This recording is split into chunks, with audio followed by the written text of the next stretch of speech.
Hey, it's your coach, Laurie McNaughton, coming to you again with another short video on how you can maximize the potential, create a space in your company to maximize the potential that you experience inside your company. And this particular video is entitled Leaders Stay Above the Line. But I'm going to start off with a quote from Judith Glaser. I took a course with her called Conversational Intelligence, and she wrote a book called Conversational Intelligence. If you're a leader, you're leading a group of people, you really need to read this book. So the quote is, to get the next level of greatness depends on the quality of the culture, which depends on the quality of the relationships, which depends on the quality of the conversations. Everything happens through conversations. So if you think about this, and we'll just start from the end and work our way back, if you don't have good quality conversations going on with your team, then you're never going to have good relationships with your team. And if you don't have good relationships with your team, there's no way that you're ever going to create a great culture inside your organization.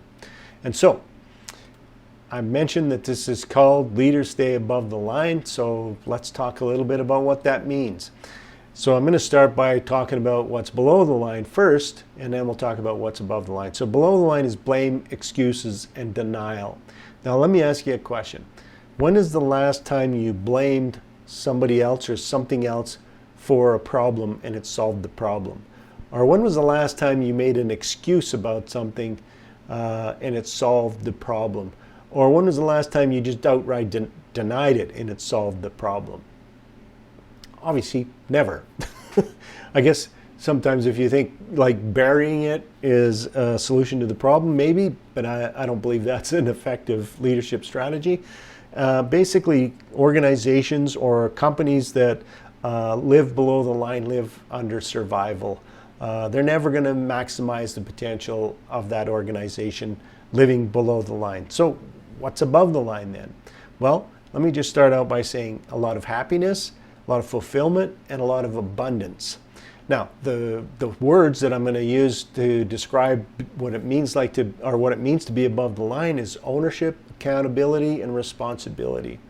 You as the leader of your organization, the leader of your team, or if you're the owner of the company, if you take ownership of everything and you say, okay, this is my ship, then I'm the one that's ultimately accountable for the results that we get, and I'm also ultimately responsible for the results that you get.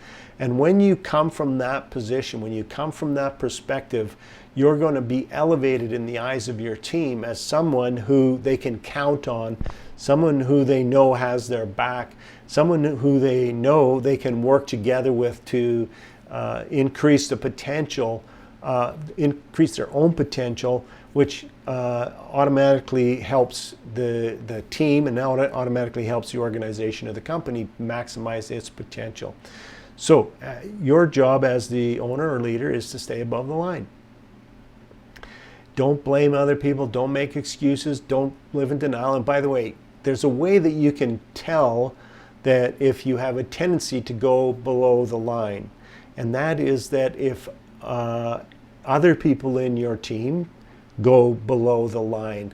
If you find that a lot of your team members blame other people or make excuses, or they live in the world of denial, then I hate to tell you this, but you're probably there yourself.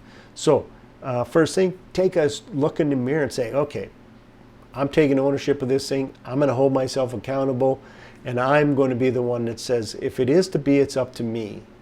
If it is to be, it's up to me. That's a quote I got from Brian Tracy a number of years ago. So quickly moving on, if you are interested in finding out what I can do to help you and your team maximize its potential, go to my website, lauriemcnaughton.com. Right on the front page, you'll find a link right to my calendar to book a discovery meeting, and that discovery meeting is just a quick 15-minute conversation.